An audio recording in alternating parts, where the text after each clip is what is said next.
新北進前發生校園掛頷頸案，造成一個高中生死亡，也這兩個涉案的未成年是分別互判12年，還有11年，外界是質疑判傷輕。司法院昨是通過少年事件處理法的修正草案，按算要來提懸這假釋的條件。另外，這少年犯若是要註銷前科的記錄，就要經過法院的同意。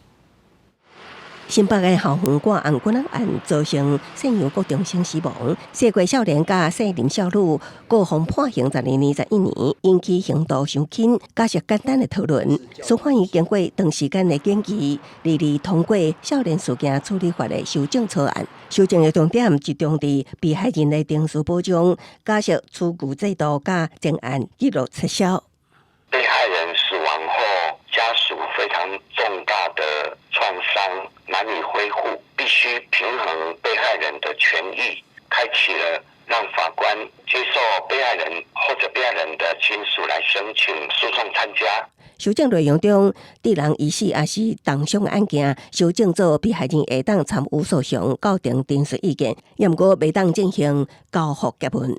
假釋制度變吉祥，若是調工犯罪致人死亡，也是判刑10年以上，假釋由執行超過1/3，改做1/2。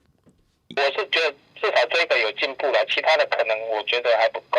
我覺得不止其他大1/2啊，這種的殺人的理論上應該是不得假釋吧？殺人可以假釋，我覺得不行吧？我們還是會希望是不是能夠有一些再調整的空間，因為現行的狀態下，我們還是覺得過度保護上面。那修正之後，我們是真的很希望能為受害者家屬再爭取更多的東西。另外，建議分級撤銷制度上，少年撤銷前案記錄，要經過法院裁准同意。這掛重大改革，司法院會盡速函請行政院會函，送立法院審議，希望會當盡速通過。